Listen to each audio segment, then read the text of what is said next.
Hello beautiful people, meze neza se? Ngwino tuganire, ngwino kubwira inkuru itangaje y'ukuntu mu gihugu cya Zambia abaganga baherutse kubaga umurwayi basanga ibyuma byinshi cyane mu nda ye, harimo amasupani, imfunguzo z'imodoka, ibyuma, insinga zitwara imigozi y'amashanyarazi ndetse n'ibindi bintu byinshi bitandukanye byibereye hehe mu nda ye. Nibyo birashoboka, umuntu baramubaze bamusangamo ibyuma bitandukanye byose bigera ku 17 biri mu nda y'umuntu umwe. Ese byagenze bite ngo umuntu yisanga afite ibyuma bingana gutyo mu nda ye? Kumubaga byo byaroroshye, byabereye hehe? Banza ukore subscribe niba utarayikora, ukore like ndetse usangize n'abandi iyi nkuru, wibuke kandi ukande nawo hasi kunzogera kugira ngo ujye ubona notification ubu wa mbere kugera ku makuru meza nk'aya ngaya yagezweho. Ikaze, uri kumwe nanjye Denise Mbabazi Mpambara. Ibi rero ni inkuru idasanzwe ngiye kubagezaho y'ibyabereye muri Ndola Teaching Hospital, aho rero ni mu gihugu cya Zambia.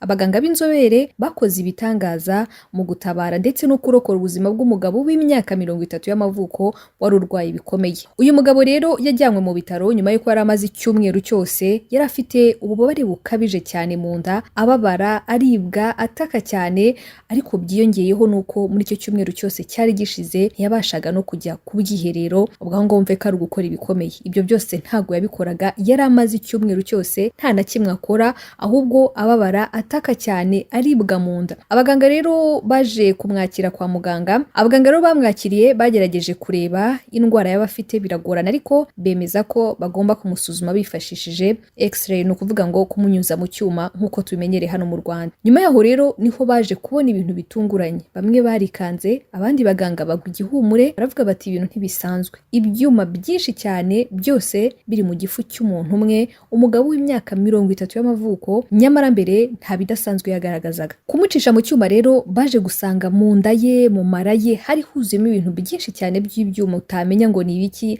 Harimo imfunguzo, harimo ibiceri, amasupani ndetse n'ibindi byinshi. Birabatungura, barikanga. Nyuma yo kubona rero uko byari bimeze ko ari ibintu byari biteye ubwoba, abaganga bahise bamujyana mu cyumba cy'ubuvuzi bwihutirwa cyangwa se aho babagira, aho bakunze kwita muri salle d'op cyangwa salle d'opération. Nyuma rero y'amasaha arenga 3 bari kurwana n'ubuzima bwe, bari kureba ko batabara uwo muntu ngo bakize ubuzima bwe, bakize amagara ye. Bavanye mu nda ye ibintu byinshi cyane. Hari urutonde rw'ibintu byinshi cyane. Hari harimo amasupani, hari harimo utwuma dutandukanye, ufunguzo rw'imodoka, harimo amakwaca n'amafaranga akoreshwa aho mu gihugu cya Zambia. Hari harimo amakwaca, harimo noneho n'irindi rimwe, igiceri kimwe cyari cyarimanitse ahantu mu mara manini, cyarafashemo kandi ubona ko kimazemo igihe kinini cyane. Hari harimo na twatuma two mu masutiye. Abantu muze amasutiye haba harimo utwuma dufata ibere hasi, ahagana hasi. Utwo twuma natwo badusanze mu nda ye, mu gifu cye turimo. Ntumbaze uko twahageze. Hari harimo n'izindi nsinga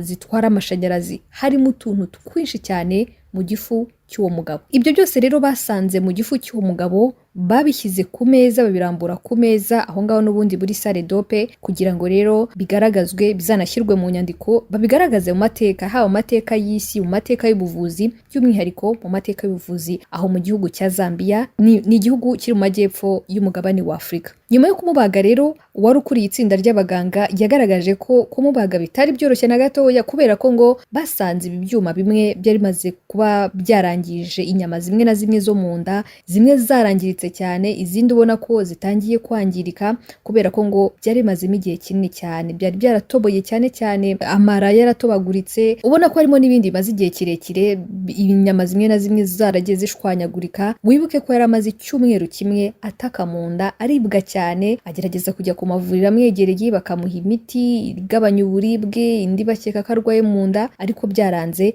Nyuma rero agejejwe kuri ibyo bitaro bya Teaching Hospital, niho baje gufata icyemezo cyo kumunyuza mu cyuma ndetse bahita bamubaga ako kanya byihutirwa. Yari amaze icyumweru cyose atajya mu bwiherero, ni ukuvuga ngo atabasha kujya mu bwiherero ngo akore ibikomeye. ntago yabashaga kwituma. Urumva ko rero ntago byari byoroshye, byari bimazemo igihe kirekire. Rero nyuma yo kumubaga no kureba uko mu gifu cye hari hameze, basanze bishoboka ko rwose umugabo yari amaze igihe kinini, imyaka myinshi, agenda buhoro buhoro amira ibyo byuma bitandukanye. Uyu munsi akamira urufunguzo, ejo akamira icyuma kimwe, ejo akamira isupani, ejo akamira utuntu dutandukanye, inzuma nyinshi, imigozi myinshi. Bagaragaza ko ashobora kuba yari amaze igihe kinini agenda bimira buhoro buhoro. Hari Dr. Mushikita Songwe, umwe mu bari bahagarariye itsinda ry'abaganga bamubaze b'inzobere, yaganiriye n'itangazamakuru ati ntabwo ari bishya kubona umuntu yamize ikintu cy'icyuma, ariko iyi korekisiyo y'ibintu biri mu moko menshi atandukanye ni ibintu tudasanzwe tubona. Byari bimeze nk'abafashe igihe kirekire cyo kujya agenda abika ibintu mu nda ye. Uwo rero ni Dr. Mushika Songwe, nyuma yo kuganira n'itangazamakuru barangije gukora iyo operasiyo yari ikomeye cyane, ndetse bakaramira ubuzima bw'uyu mugabo w'imyaka 30. Kugeza ubwo batangazaga iby'iyi nkuru hari ku itariki ya 8 z'ukwezi kwa 8 uyu mwaka turimo 2025, ni ukuvuga ngo ni mu minsi 10 ishize. Ntago baratangaza ibyakurikiyeho kuri uyu mugabo, gusa icyo gihe bavugaga ko ameze neza ndetse bakomeje kumwitaho aho ngaho yari ari kwa muganga muri Nda Teaching Hospital.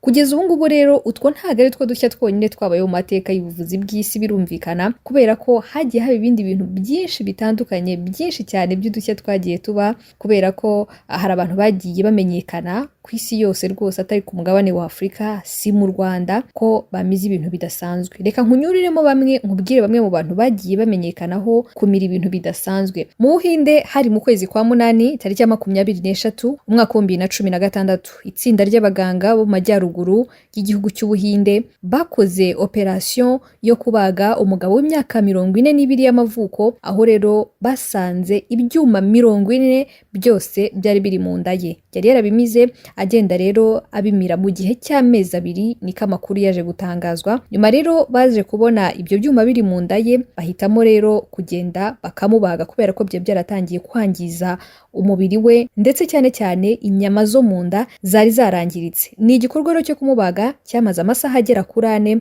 kugira ngo bamukuremo ibyo byuma 40, bitonze bagenda babikuramo neza kugira ngo nawe batamwangiza cyangwa se bikaba byamuhitana. Nyuma babikuyemo neza, ndetse bemeza ko uwo mugabo yari afite uburwayi bwo mu mutwe bwatumaga agenda amira ibyo bintu by'ibyuma n'ibintu bundi bidasanzwe, kubera ko umuntu amira ibyo kurya, amira ibiribwa. Ariko uyu mugabo yari amaze amezi 2 buhoro buhoro agenda arya ibyuma, amira ibyuma, kugeza ubwo byabaye 40 biri mu nda ye. Nagashya, ntabwo ibyo ngibyo nabyo bisanzwe. Mu Bufaransa nabwo hari umugore baje kubaga bamukuramo ibikombe ndetse n'ibiyiko byinshi kubera indwara yo kumira ibintu bitari byo kurya yari amaranye igihe. Ni inkuru zaje gutangazwa, ndetse abaganga baje kumubaga bemeza ko yari afite ubwo burwayi n'ubundi bwatumaga rero amira ibintu bitari ibiribwa. Baramubaze bamukuramo rero ibiyiko byinshi byo ku meza ndetse n'ibindi byuma bitandukanye, bimwe batanasobanukiwe akamaro kabyo. Bavuga ko yari amaze igihe ababara cyane mu nda, afite isereri, isesemi, akaruka amaraso, ndetse mu nda ye ngo hari haratobaguritse ko hagaragaragamo ibyobo bitewe n'ibyo bintu yari yaragiye amira mu bihe bitandukanye. Ibindi bitangaje biherutse kubaho ni ku munsi w'ejo hashize ku itariki ya 17 z'ukwezi kwa 8 umwaka wa 2025 mu gihugu cy'Ubushinwa, abaganga bakuye mu nda y'umwana w'umukobwa ibiro 2 by'imisatsi byari biri mu nda ye. Uti byagenze bite? Uyu mwana ngo yari amaze igihe kinini kuva akiri umwangavu, ubwo yari afite imyaka 15. Uyu mwana w'umukobwa ngo yatangiye kujya yipfura imisatsi akayirya, akipfura imisatsi akayirya, bigeraho noneho abatwa no kurya iyo misatsi ye. Mu gihe cy'imyaka 6 yose yari ishize ngo yaryaga imisatsi ye, yari yarabaswe nabyo ku buryo iyo byageraga ku manywa atarapfura umusatsi ngo awurye yumvaga abangamiwe cyane. Byabaye byinshi ndetse bimutera uburwayi, ku buryo rero uyu mukobwa ngo yageze aho arananuka. Uyu mukobwa rero yajyanywe mu bitaro bya Wuhan, murahibuka Wuhan hamwe hagaragaye bwa mbere coronavirus. Bamujyanye mu bitaro bitewe n'uko ngo yarananutse cyane. Ni umukobwa ufite uburebure bwa 1 na santimetero 60, ariko ngo yari yarananutse cyane kuko yapimaga ibiro 35 byonyine. Ibyo rero ngo byateye ikibazo, ndetse ngo yaramaze amezi 6 atabona imihango ye nk'uko ikinyamakuru Hubei cyabitangaje. Ibyo rero byose nibyo byateye kwibaza, ndetse bamujyana kwa muganga, bamunyujije mu cyuma basanga afite imisatsi yagiye yipfundapfundika mu nda ye ku buryo iyo bakuyemo abaganga basanze ipima ibiro 2 byose bayimukuramo. Ubu ngubu rero akomeje kwitabwaho n'abaganga kugira ngo barebe ko yakongera akagira ubuzima uzira umuze. Nyina ubyara uyu mukobwa yitwa Tuknini yavuze ko ngo uyu mukobwa we yari amaze igihe kinini ababara mu nda, ibyo ngo byatumaga atabasha kurya ndetse ngo hari n'ubwo yageragaho akikubita hasi, ariko ngo yaba yatamiye kuri ya misatsi ye akumva nta kibazo afite. Ibyo rero ngo nibyo byaje gutuma bamujyana kwa muganga kubera ko atari ameze neza. Abaganga nabo bavuze ko uretse iyo misatsi bagiye basanga yaragiye yipfundapfundika, ngo hariyo babonaga ko yafashemo ibyo kurya bigaragaza ko yaryaga nabwo akarya bike cyangwa ntibirenge iyo misatsi, bigatuma intungamubiri zitagera mu mubiri we, aribyo byatumaga akomeza kunanuka uko bwije nuko bukeye. Aho rero ni mu gihugu cy'Ubushinwa, ariko na hano mu Rwanda hari ibyabaye kubera ko mu bitaro bitandukanye hagiye humvikana inkuru z'udushya ndetse n'amateka mu buvuzi.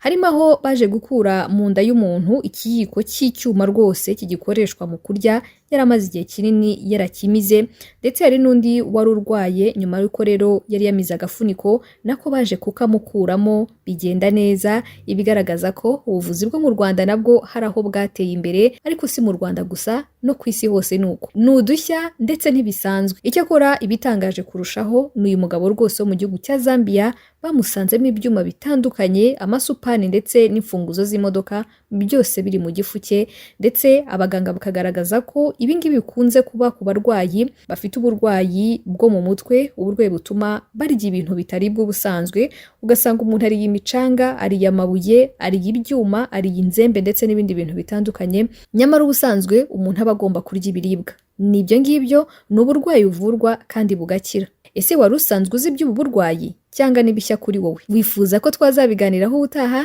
Twandikire muri comment uduhe igitekerezo cyawe. Reka nsoreza nkwibutse gukora subscribe niba utarayikora, kora like ndetse usangiza abandi iyi nkuru, wibuke ukanda aho hasi ku nzogera notification ujye uzibona mu gihe cyose yagezeho inkuru, ubu wa mbere mu kubona amakuru nk'aya ngaya agezweho. Ndabashimiye, mukomeze kugira ibihe byiza.